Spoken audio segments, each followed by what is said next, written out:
Hoje eu queria voltar a ser criança, cê vê. Mas quando era pequeno não via a hora de crescer. Pra ter uma mina, um carro bonito, a gente acha que o mundo vai ser sempre colorido. Inocente, acreditava até na Rapunzel. Todo santo Natal escrevia pro seu Noel. Meu bom velhinho, me manda um Atari se der. Põe na lixeira que aqui em casa não tem chaminé. Cresci e descobri que era tudo gogó. Passava moto, viatura e nem sinal do trenó. De repente meus heróis mudaram, que He-Man, que Hulk. O Salvador agora tinha quadrado e Uzi. Catava mais mina na quebrada que o Tom Cruise pagava. Só de F250 e Suzuki.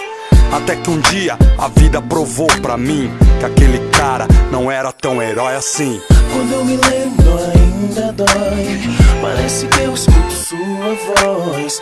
Você podia estar entre nós, meu super-herói. Quando eu me lembro ainda dói. Parece que eu escuto sua voz. Você podia estar entre nós, meu super-herói.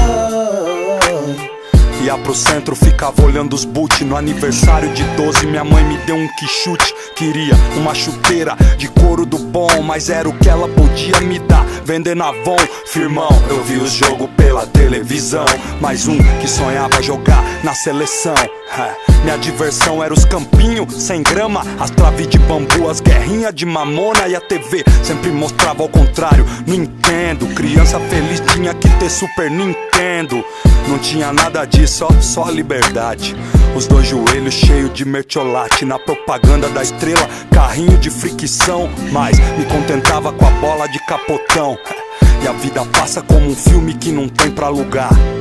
Só tua memória pode rebobinar. Quando eu me lembro ainda dói.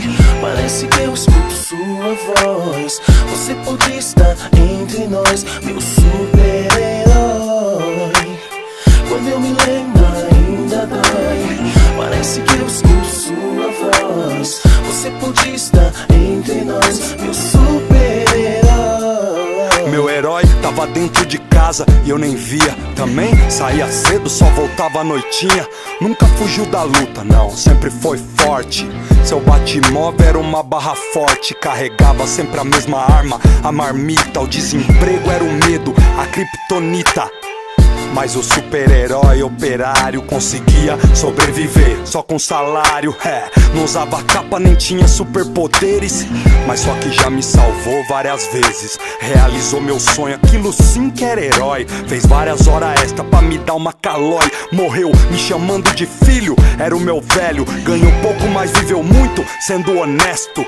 Não deixou herança, só várias lembranças e um corcel. Não sabia voar, mas tá no céu. Quando eu me lembro ainda dói. Parece que eu escuto sua voz. Você podia estar entre nós, meu super-herói.